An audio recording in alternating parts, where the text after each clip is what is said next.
요 근래에 대한민국 스포츠계에 좀 이슈가 있습니다. 핫 이슈까지는 아니지만 축구에 관심을 가진 사람이면 관심 있게 지켜보는 기사가 있습니다. 과연 대한민국 국가대표 축구 감독은 누가 될까입니다.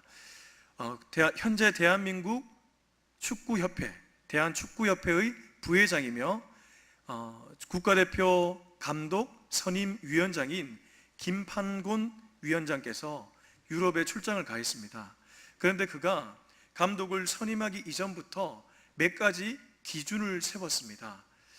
대한민국의 품격에 맞는 월드컵을 7회인가요? 8회인가요? 진출한 그 이력과 현재 대한민국의 축구를 잘 이끌 수 있는 아주 덕망 있고 유명한 감독을 데려오겠다. 그런 몇 가지의 기준을 가지고 지금 감독을 찾고 있습니다.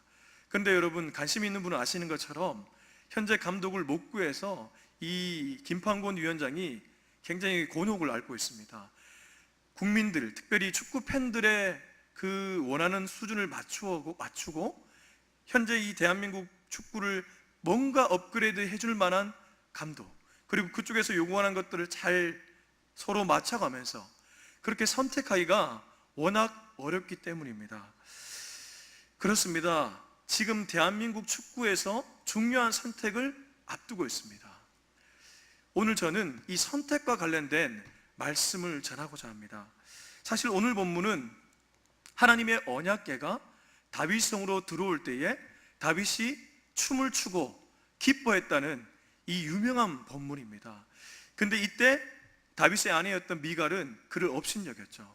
그래서 나중에 된통당하게 되는데, 아무튼 이 본문 교회를 다니신 분들 중에는 상당히 많은 분들이 알고 있는 본문이기도 합니다. 그런데 저는 이 본문을 조금은 다른 각도로, 오늘 조금은 다른 관점으로 바라보고자 합니다. 앞서 제가 말씀드렸던 것처럼 선택입니다. 이 본문을 가지고 선택이라는 어떠한 하나의 관점으로 이 본문을 조금 해석해 보고자 합니다. 사실 여러분, 그리스도인에게 선택은 이미 정해진 답이 있습니다. 이게 무슨 말이냐면, 우리가 그리스도인이라는 어떠한 정체성을 가지고 살아갈 때에, 무언가 선택을 내릴 때에 우리는 알게 모르게 하나님이 기뻐하는 선택을 해야 된다는 생각이 우리의 머릿속에 자리 잡고 있습니다. 어떻게 하면 하나님을 기쁘시게 할까? 그래서 나의 이 야망보다는 무언가 거룩하고 무언가 영적이며 무언가 하나님이 기뻐할 만한 그런 선택을 하고 살아가고자 애를 쓰고 있을 겁니다. 그런데 여러분, 제가 정당한 질문을 한번 던져보겠습니다. 여러분은 지금까지 살아오면서 교회를 다니기 저는 제쳐두더라도 교회를 다닌 이후부터 지금까지 여러분이 내린 모든 선택이 하나님을 기쁘시게 하는 선택이었습니까? 네, 당연히 그렇지 않을 겁니다. 왜 그럴까요? 왜 우리는 수많은 설교를 들으면서 설교의 영향을 받고 살아감에도 불구하고 정작 내가 살아가는 삶의 현실 속에서는 이 설교의 내용, 신앙의 내용을 삶에 적용하지 못하고 살아갈까요? 크게 두 가지 이유가 있기 때문이라고 생각합니다. 첫 번째는 우리가 신앙 교육을 잘못 받았던 것입니다. 우리가 신앙 교육을 받음에 있어서 그것을 잘못 배웠기 때문에 신앙과 삶이 따로 노는 것이죠. 두 번째는 신앙은 제대로 배웠는데, 당시에 신앙 교육은 제대로 배웠는데 삶으로 내려오질 못해서 그렇습니다. 달리 표현하면 신앙이 완전히 추상화돼서 그렇습니다. 저는 제가 목회자로 살아가면서 평생의 소원 중에 하나가 설교하는 설교의 내용이 그냥 공중에 붕 뜬 내용이 아니라 정말 여러분들의 삶을 움직일 수 있는 그런 설교가 되기를 바라는 것이 제 평생의 소원이기도 합니다. 여러분, 우리가 이 시간 너무 아까운 시간이잖아요. 8.15 광복절에 수요 예배를 드리러 온 여러분은 정말 대단한 분들이거든요.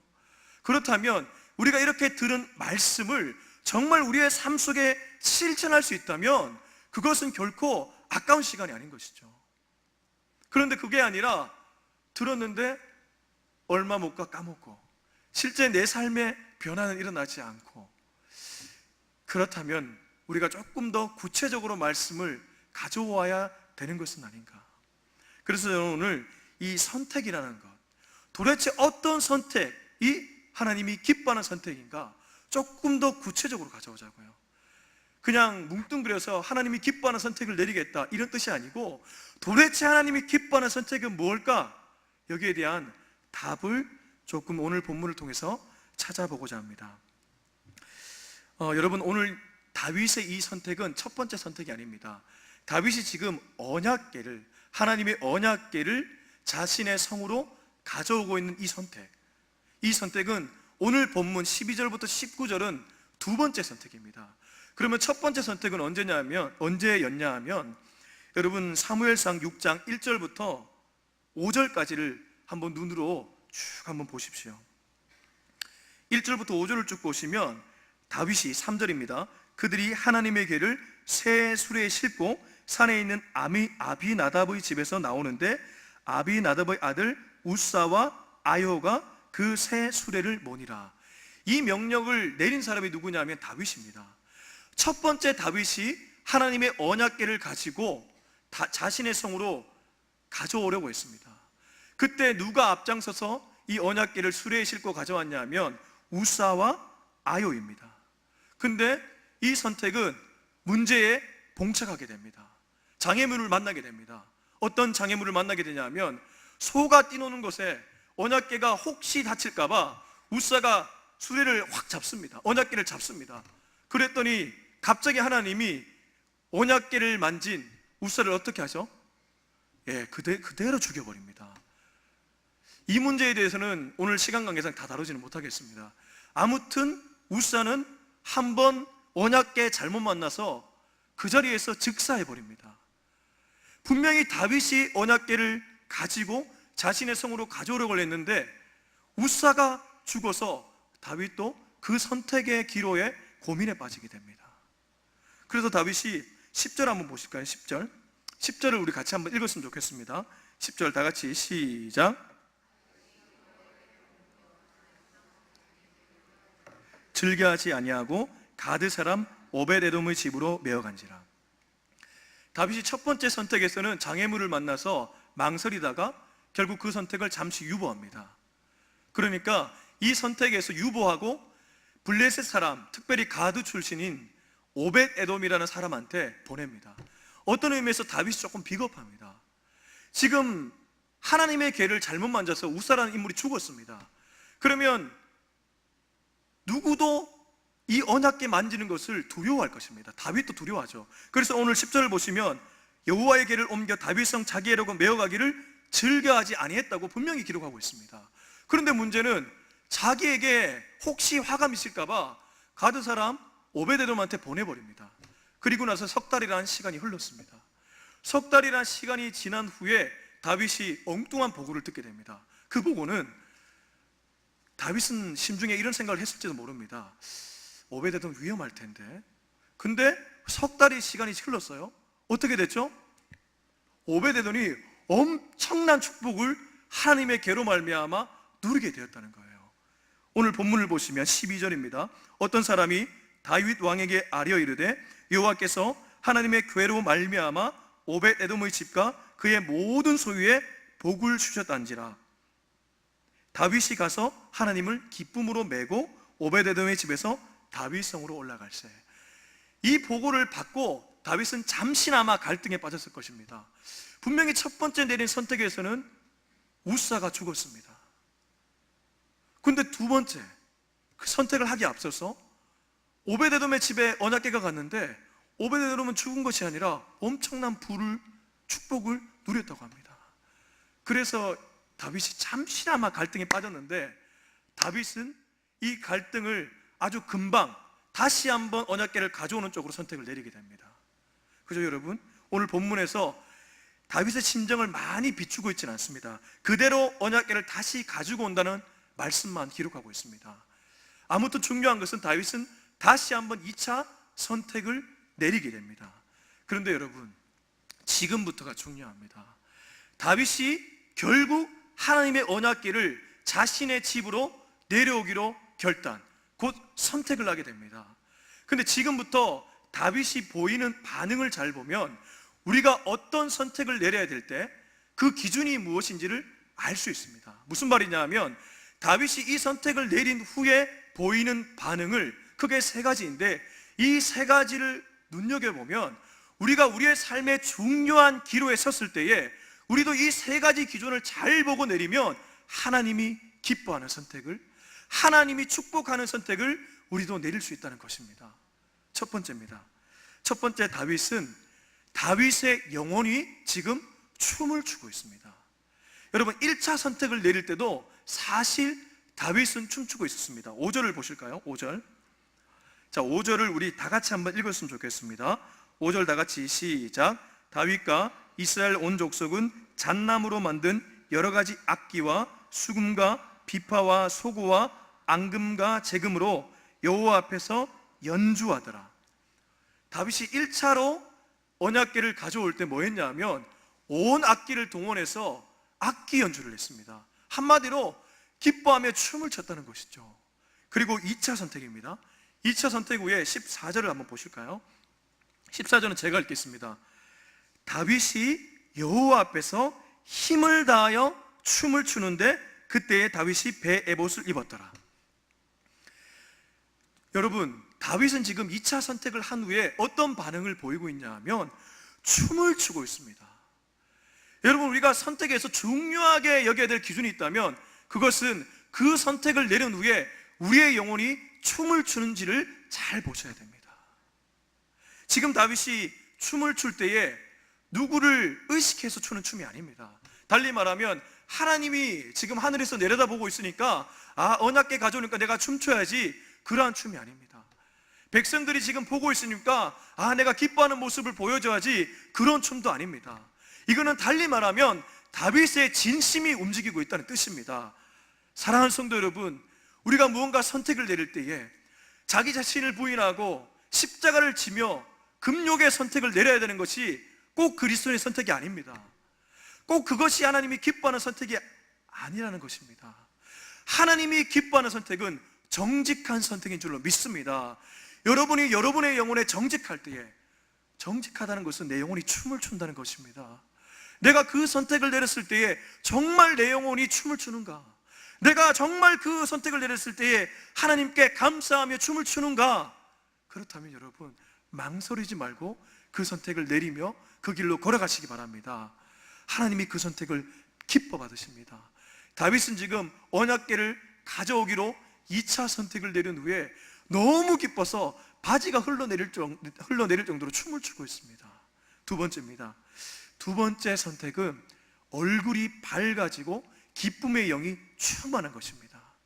여러분, 12절, 우리 12절을 같이 한번 읽었으면 좋겠습니다. 12절 다 같이 시작.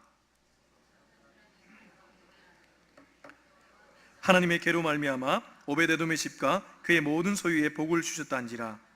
다윗이 가서 하나님의 궤를 기쁨으로 메고 오베데돔의 집에서 다윗성으로 올라갈세. 제가 지금 강조한 단어가 있습니다. 기쁨으로 메고. 다윗이 이 선택을 내린 후에 다윗의 얼굴이 엄청 밝아지면서 기뻐했다고 성경은 기록하고 있습니다. 15절 볼까요? 다윗과 온 이스라엘 족속이 즐거이 환호하며 나팔을 불고 여호와의 길을 메어오느니라. 지금 이 선택을 내린 후에 다윗이 즐거이 환호하면서 나팔을, 빵빠레를 막 불고 있습니다. 얼마나 기뻤으면 이렇게 할까요? 하나님이 기뻐하시는 두 번째 선택은 기쁨의 선택인 줄로 믿습니다.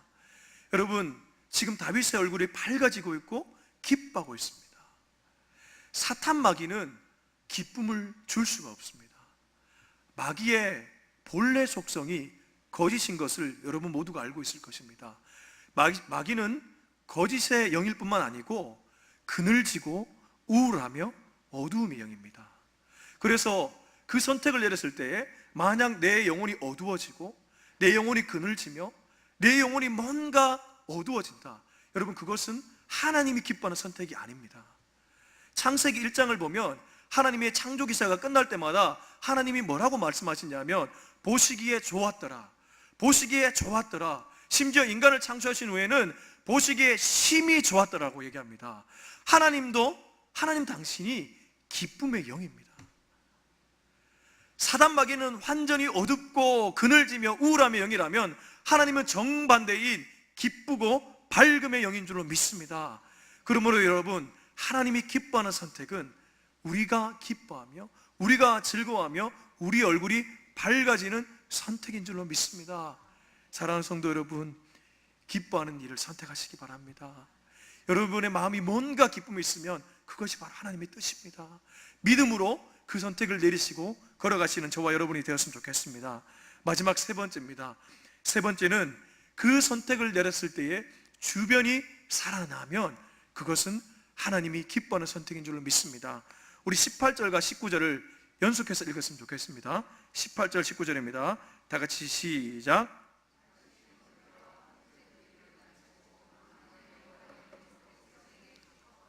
모든 백성 곧 온 이스라엘 무리에게 남녀를 막론하고 떡 한 개와 건포도 떡 한 덩이씩 나누어 주매 모든 백성이 각기 집으로 돌아가니라.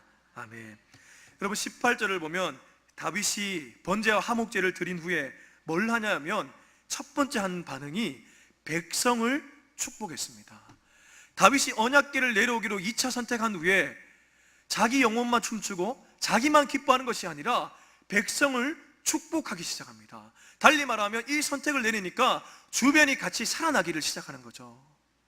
하나님이 기뻐한다는 것은 여러분 추상적이지 않습니다. 내가 그 선택을 내렸을 때에 내 가족의 구성원들이 기뻐하고 내 주변 사람들이 기뻐한다면 마음껏 그 길을 걸어가시기 바랍니다.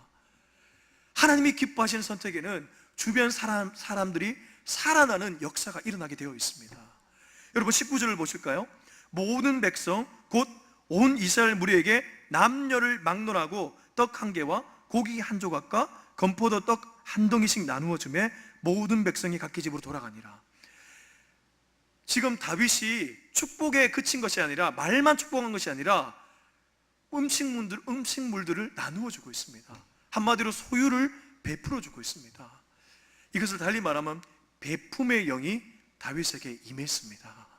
하나님이 기뻐하는 선택을 하니까 축복의 영이 임하고 베품의 영이 지금 다윗에게 임한 것이죠. 사랑하는 성도 여러분, 하나님이 기뻐하는 선택은 반드시 주변 사람들이 살아나게 되어 있습니다.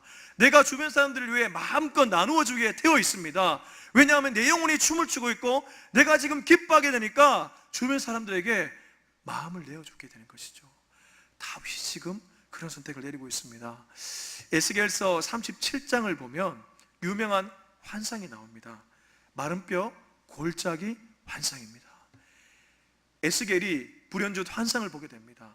근데 마른 뼈가 골짜기에 가득 차 있는 거예요. 여러분, 뼈가 앙상하게 말랐다는 것은 죽음을 의미합니다. 지금 에스겔은 죽음을 눈앞에서 목도하고 있습니다. 그때 에스겔에게 하나님의 영이 임합니다.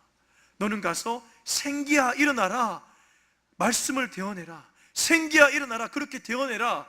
이 말씀에 순종합니다. 곧 에스겔은 선택합니다. 이 말씀에 그대로 따라가기로 선택합니다. 그랬더니 어떻게 됩니까? 그 마른 뼈들이 모두 일어나서 지극히 큰 군대를 이루었다고 성경은 기록하고 있습니다. 하나님이 기뻐하는 선택을 내리니까 주변 사람들이 에스겔 한 명으로 말미암아 살아나게 되는 것이죠. 사랑하는 성도 여러분, 하나님이 기뻐하는 선택은 멀리 있지 않습니다. 추상적인 영역에 있지도 않습니다. 하나님이 기뻐하는 선택은 내 진심이 지금 춤추고 있는가, 내 얼굴이 밝아지며 기뻐하고 있는가, 내 선택으로 말미암아 주변 사람들이 살아나고 있는가, 이 세 가지 기준을 가지고 여러분 선택을 내리면 바로 그것이 하나님이 기뻐하는 선택인 줄로 믿습니다. 말씀을 맺고자 합니다. 우리는 때때로 신앙생활을 하면서 신앙과 삶이 따로 놀 때가 정말 많이 있습니다. 분명히 신앙생활을 함에도 불구하고, 신앙교육을 받았음에도 불구하고 신앙과 삶이 따로 놀 때가 많이 있다는 것이죠. 때때로 우리는 선택을 해야 될 때 이 말씀을 적용하기 어려울 때가 많습니다. 분명히 하나님의 말씀을 들었는데 말씀대로 선택하자니 무언가 불편하기만 하고 그 선택을 내리지 못할 때가 정말 많이 있습니다. 선택은 중요합니다. 선택의 기로에 섰을 때 잘못 내린 한 번의 선택으로 온 가정이 망할 수도 있고 오히려 또 온 가정이 살아날 수도 있습니다. 사랑하는 성도 여러분, 이 선택의 기로에 서 있는 분이 있다면 이 시간 내 영혼이, 내 진심이 춤추는 쪽으로 선택하시기 바랍니다. 내 얼굴이 밝아지며 내 영이 기뻐하는 쪽으로 선택하시기 바랍니다. 마지막으로 주변 사람들이 살아나는 쪽, 내가 무언가 베풀어 줄 수 있는 쪽, 그쪽으로 선택하시기 바랍니다. 그러한 선택을 내리면 하나님이 함께하며 여러분의 인생을 축복해 주실 것입니다. 이 말씀을 그대로 이번 한 주 또 남은 한 해 우리의 삶에 적용하며 살아갈 수 있는 저와 여러분이 될 수 있길 주의 이름으로 축원합니다. 기도하겠습니다. 살아계신 하나님 아버지, 오늘 우리는 다윗이 언약궤를 자신의 성으로 가져오는 이 선택을 보면서 세 가지의 기준을 배우게 되었습니다. 신앙이 추상적인 영역에 있는 것이 아니라 구체적으로 삶으로 내려올 수 있기를 원합니다. 삶 속에서 이 선택을 우리도 동일하게 적용하며 살아갈 수 있기를 원합니다. 내 영혼이 춤추는가? 내 얼굴이 밝아지며 기뻐하는가? 그리고 주변 사람들이 그 선택으로 말미암아 살아나는가? 이 기준을 그대로 삶 속에서 실천하여 다윗처럼 한 생에 하나님께 귀하게 쓰임받는 우리 모두가 되게 하여 주시옵소서. 감사드리며 이 모든 말씀을 예수 그리스도의 이름으로 기도합니다. 아멘. 잠시 광고하겠습니다. 지금 주일학교 수련회가, 청년부 수련회가 오늘로 끝이 나고 돌아오고 있습니다. 돌아오는 길 안전을 위해서 우리가 같이 기도했으면 좋겠습니다. 청년 2부 수련회는 이번에는 7, 8월 월이 아니라 9월 달에 있습니다. 청년 2부 수련회는 9월 14일 금요일부터 16일 주일까지 본교회에서 있사오니 우리 모두 관심 가지고 기도했으면 좋겠습니다. 세겹줄 특별 새벽 기도회가 9월 3일 월요일부터 9월 7일 금요일까지 새벽 4시 50분에 본당에서 진행됩니다. 앞서 우리가 살폈던 것처럼 주제가 기도 외에 다른 것은 답이 아니다입니다. 기도로 하반기를 열어가는 우리 모두가 되었으면 좋겠습니다. 다음 께 찬양집 발간을 앞두고 있습니다. 9월 초에 마감하려고 합니다. 여러분 혹시 아직까지 다음 께 찬양집에 혹시 추가로 추천하고자 하는 곡이 있다면 늦지 않았으니 1층에 가시면 함이 있습니다. 그 함에 신청서를 쓰셔서 넣으셨으면 좋겠습니다. 담임 목사님은 계속해서 심과 재충전의 시간을 갖고 계십니다. 우리 잘 마치고 강단에서 힘있게 말씀을 전하실 수 있도록 관심 가지시고 기도해 주셨으면 좋겠습니다. 또 끝으로 금요일 저녁, 다가오는 금요일 저녁 8시에 본당에서 은혜의 강 기도회가 있습니다. 금요 성취는 아니더라도 기도의 제목을 갖고 계신 분들은 이 자리에 참석해서 함께 기도로 마음을 모으셨으면 좋겠습니다. 우리 시간에 찬송가 182장입니다. 찬송가 182장을 함께 찬양 드리도록 하겠습니다.